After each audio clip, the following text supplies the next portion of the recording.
Normal pulveriser வாங்கி அதுலேருந்து வர மாவு சூடாக இருக்குன்னு வருத்தப்பட்டு இருக்கீங்களா? அப்போ உங்கள் பல்வரைசரில் வராதா?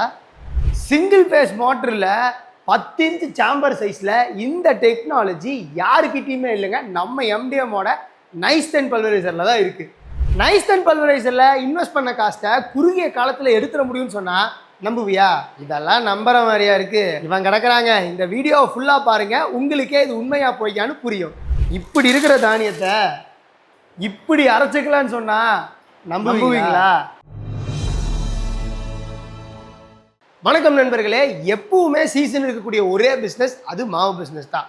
அப்படிப்பட்ட பிஸ்னஸை நல்லா செய்யணும், கூடவே நல்ல லாபகரமாக செய்யணும் அப்படின்னா அதுக்கு ஒரு நல்ல பல்வரைசர் தேவைங்க. ஸோ இன்னைக்கு இந்த வீடியோவில் ஒரு நல்ல பல்வரைசரை எப்படி பார்த்து வாங்கணும், என்னெல்லாம் செக் பண்ணி பார்த்து வாங்கணும் அப்படிங்கிறத பற்றி டீட்டெயில்டாக பேசியிருக்கோம். ஸோ வீடியோவை ஸ்கிப் பண்ணாமல் ஃபுல்லாக பாருங்கள். அதுக்கு முன்னாடி சேனலை சப்ஸ்கிரைப் பண்ணிக்கோங்க. பல்வரைசரோட ஆர்ட் ஆஃப் த பார்ட் எது அப்படின்னு என்னை கேட்டிங்கன்னா அதுதாங்க பீட்டர். இப்போ மற்ற கம்பெனிகளெல்லாம் பார்த்துட்டிங்கன்னா ஃபிக்ஸ்டு பீட்ரு தருவாங்க. ஃபிக்ஸ்டு பீட்ரு கொடுக்குறதுல பெரிய மைனஸ் என்ன தெரியுங்களா? அது அவுட்புட் கரெக்டாக தராது, 1க்கு 2 அரைக்கும். ரெண்டாவது மேஜர் இஷ்யூஸ், நீங்கள் தெரியாமல் தானியங்களை அளவுக்கு அதிகமாக கொட்டிட்டீங்க அப்படின்னா உள்ளே போய் லாக் ஆகிக்கும். ஏன்னா அது ஃபிக்ஸ்டு பீட்ருங்கிறனால உள்ளே போய் லாக் ஆகிக்கும். அந்த டைமில் உங்களுக்கு பெல்ட்டு போயிடும். அவ்வளோ ஏன் மோட்டரோட லைஃபுமே சீக்கிரமாக போகிறதுக்கு நிறைய சான்சஸ் இருக்குங்க. ஸோ அதனால தான் பல ஆர்என்டிக்கு அப்புறம் நம்ம எம்டிஎம் பல்வரைசரில் ஃபிக்ஸ்டு பீட்ரு இல்லாமல் ஃப்ளெக்சிபிள் பீட்ரு கொடுத்துருக்கோம். ஸோ இதெல்லாம் பார்த்துட்டிங்கன்னா 10 HP 15 HPயில் தான் இந்த டெக்னாலஜி நீங்கள் பார்த்துருப்பீங்க. ஆனால் நம்ம எம்டிஎம் பல்வரைசர் நைஸ் 10ல் நாங்கள் 3 HP மோட்டர்லேயே இதை இம்ப்ளிமெண்ட் பண்ணியிருக்கோங்க.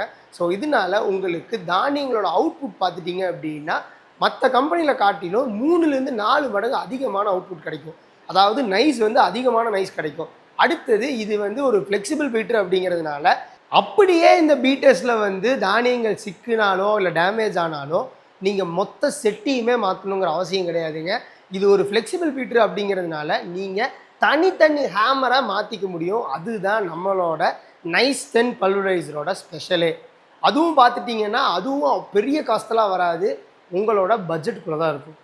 மாவு அரைக்கிறதுல ரொம்ப ரொம்ப முக்கியமான விஷயம் மாவு சூடாகாமல் பார்த்துக்கணும். சூடு ஆயிடுச்சு அப்படின்னா மாவோட தன்மை மாறிடுங்க. அதனால தான் நம்ம எம்டிஎம் நைஸ் 10 பல்வரைசரில் நாங்கள் என்ன பண்ணியிருக்கோம்னு பார்த்துட்டிங்கன்னா இன்புட் ட்ரேயில் டபுள் கம்பார்ட்மெண்ட்டாக பிரிச்சுருக்கோம். ஸோ ஃபஸ்ட் கம்பார்ட்மெண்ட் எதுக்கு அப்படின்னா நீங்கள் தானியங்களை ஃபீட் பண்ணுறதுக்கு. செகண்ட் கம்பார்ட்மெண்ட் எதுக்குன்னா அதுதான் சாம்பருக்கு உள்ளே போகக்கூடிய தானியங்களை ஃபீட் பண்ணுறது. ஸோ ஃபஸ்ட் கம்பார்ட்மெண்ட்டில் நீங்கள் கொட்டுறது செகண்ட் கம்பார்ட்மெண்ட் போகிறதுக்கு எந்த அளவுக்கு வேணுமோ அந்த அளவுக்கு மட்டும்தான் அனுப்போம்.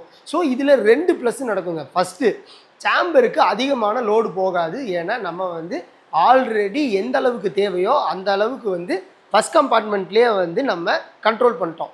ரெண்டாவது, செகண்ட் கம்பார்ட்மெண்ட் அதிக ஃபீட் ஆயிடுச்சு அப்படின்னா வென்டிலேஷன் அப்படிங்கிறது சுத்தமாக இருக்காது. அப்போ உங்களுக்கு மாவு சூடாகிற பிரச்சனைலாம் வரும். ஸோ இந்த ரெண்டுமே இருக்கக்கூடாதுங்கிறதுனால தான் நாங்கள் இன்புட் ட்ரேயில் 2 கம்பார்ட்மெண்ட்டாக பிரிச்சுருக்கோங்க. இந்த டெக்னாலஜி வேறு எந்த கம்பெனிலையும் கிடையாது, நம்ம எம்டிஎம்மோட நைஸ் 10 பல்வரைசரில் மட்டும்தான் இருக்குது. அடுத்தது, சாம்பர் பார்த்துட்டிங்க அப்படின்னா மற்ற கம்பெனிகளில் 8 இன்ச் கொடுப்பாங்க, நம்ம 10 இன்ச் கொடுத்துருக்கோம். எப்பா 2 இன்ச் தானே அதிகமாக கொடுத்துருக்கேன் அப்படின்னு கேட்டிங்கன்னா ஆமாங்க, 2 இன்ச் அதிகமாகச்சுன்னா உங்களுக்கு அவுட்புட்டில் 20% அதிகமாகும். அடுத்தது, நைஸ் 10 பல்வரைசரில் யூஸ் பண்ணியிருக்க மோட்டர் பார்த்துட்டிங்க அப்படின்னா ஒரு ப்ராப்பரான ஓன் மேனுஃபேக்சரிங் மோட்டர். நீங்கள் கேட்கலாம், மற்ற கம்பெனிலாம் பிராண்டட் மோட்டர்ஸ் போட்டு தராங்களே, நீங்கள் ஏன் ஓன் மேனுஃபேக்சரிங் போகிறீங்க அப்படின்னு நீங்கள் என்ன கேட்டிங்கன்னா ஓன் மேனுஃபேக்சரிங் மோட்டார்ஸில் 2 ப்ளஸ் இருக்குங்க. ஒன்று, ப்ராப்பரான காப்பர் வைண்டிங்ஸ் போட முடியும், ஏன்னா இது நம்மளோட ஓன் மேனுஃபேக்சரிங் மோட்டார். ரெண்டாவது, சாம்பருக்கு என்ன தேவையோ, நம்ம பீட்டருக்கு என்ன தேவையோ அந்த ஸ்பீடை நம்மளோட ஓன் மேனுஃபேக்சரிங் பண்ணால் மட்டும்தான் மோட்டார்ஸில் தர முடியும். ஸோ அதனால தான் நாங்கள் ஓன் மேனுஃபேக்சரிங்கை ப்ரிஃபர் பண்ணுறது. அடுத்தது, யாருக்கிட்டேயுமே இல்லாத சிங்கிள் ஃபேஸ் பல்வரைசர் நம்ம எம்டிஎம்மில் மட்டும்தான் இங்கே இருக்குது. இப்போ நீங்கள் நைஸ் 10 பல்வரைசர் எடுத்துட்டீங்க அப்படின்னா உங்களுக்கு சிங்கிள் ஃபேஸ் 3 HPயில் கிடைக்கும். இல்லைப்பா எனக்கு 3 ஃபேஸ் கொஞ்சம் லோடு அதிகமாக போடுவேன் அப்படின்னா உங்களுக்கு 3 ஃபேஸில் 3 HPயும் 3 ஃபேஸில் 5 HP மோட்டர்ஸும் நாங்கள் பண்ணி கொடுத்துக்கிட்டு இருக்கோம். ஸோ உங்களுக்கு தேவைக்கேற்ப நாங்கள் கஸ்டமைசேஷனும் மோட்டர்ஸில் பண்ண முடியும். இதுதான் ஓன் மேனுஃபேக்சரிங்கோட ப்ளஸ்ஸு.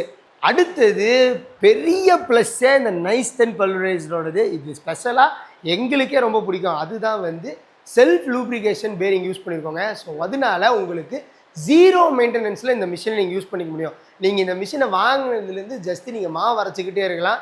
இதுக்காக நீங்கள் எந்த ஒரு ஆயிலோ கிரீஸோ இந்த மாதிரி எதுவுமே போட தேவையில்லை. 0 மெயின்டெனன்ஸில் நீங்கள் இந்த மிஷினை ஓட்டிக்க முடியும். நம்ம மிஷின் வாங்குறது எதுக்குங்க? நம்ம லாபம் சம்பாதிக்கணும் அப்படிங்கிறது தான். நான் முன்னாடியே சொல்லியிருந்தேன், இந்த மிஷினோட காஸ்ட்டை நீங்கள் கொஞ்ச காலிலே எடுத்துட முடியும் அப்படிங்கிறத. அது எப்படி அப்படிங்கிறத இப்போ சொல்கிறேன். இப்போ நீங்கள் இந்த மிஷினை ஒரு நாளைக்கு மேக்ஸிமம் 2 மணி நேரம் ஓட்டுறீங்க. நீங்கள் நிறைய நேரம் ஓட்டுவீங்க. நான் 2 மணி நேரத்துக்கு கணக்கு மட்டும் சொல்கிறேன். 2 மணி நேரம் இந்த மிஷினை ஓட்டுனீங்க அப்படின்னா கரண்ட் வந்து ஒரு 6 யூனிட் எடுத்துக்கும். 6 யூனிட் ஒரு 11 ரூபா போட்டாலும் 6 யூனிட்டுக்கு 66 ரூபா ஆச்சு. அடுத்தது நீங்கள் இதுக்கு லேபர் போடுறீங்கன்னு வைங்க, அவங்க ஒரு மணி நேரத்துக்கு 75 ரூபா வாங்குவாங்க.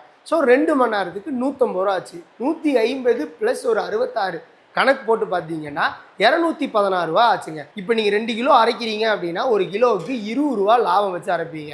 இப்போ நீங்கள் இந்த நைஸ் 10 பல்வரைசர் பார்த்துட்டீங்க அப்படின்னா 2 மணி நேரத்துக்கு 100 கிலோ அரைச்சி கொடுத்துருங்க. ஸோ 100 கிலோவுக்கு ஒரு கிலோவுக்கு நீங்கள் 20 ரூபான்னு போட்டாலுமே 100 கிலோவுக்கு 2000 ரூபா ஆச்சு. ஸோ நம்ம ஆல்ரெடி கால்குலேட் பண்ணி வச்சுருந்த 216 ரூபாயை இந்த 2000 மைனஸ் பண்ணிங்கன்னா உங்களுக்கு கிட்டத்தட்ட 1780 ரூபா வந்து உங்களுக்கு லாபமாக நிற்கும். ஸோ இதை நீங்கள் கரெக்டாக வந்துட்டீங்கன்னு வச்சுக்கோங்களேன், நீங்கள் போட்ட காசுக்கு மேலேயே நீங்கள் வந்து எடுத்துட முடியும். ஸோ அதனால தான் சொல்லியிருந்தோம் இந்த மிஷினோட காஸ்ட்டை குறுகிய காலத்திலே எடுத்துட முடியும் அப்படின்னு. முக்கியமான விஷயங்க, நம்ம எம்டிஎம்மில் இந்த வீடியோவை பார்த்துட்டு கால் பண்ணுற எல்லாத்துக்குமே 8 ஸ்லீவ் ஃப்ரீங்க. கூடவே அந்த கிளாத்தையும் நாங்கள் கொடுத்துக்கிட்டு இருக்கோம். அடுத்தது க்ளீனிங் ப்ரஷ்ஷுமே நாங்கள் ஃப்ரீயாக கொடுத்துக்கிட்டு இருக்கோம். அது மட்டும் கிடையாதுங்க, ஃபஸ்ட்டு கால் பண்ணி புக் பண்ணுற 15 பேர்த்துக்கு இந்த மிஷினுக்கு 10,000 ரூபா ப்ரைஸ் டிஸ்கவுண்ட்டும் கொடுத்துட்ருக்கோம். கூடவே லோ காஸ்ட் இஎம்ஐலையும் இந்த மிஷினை கொடுத்துட்ருக்கோம். ஸோ டைம் வேஸ்ட் பண்ணாதீங்க, இப்போவே ஸ்க்ரீனில் தெரியும் நம்பருக்கு கால் பண்ணுங்கள்.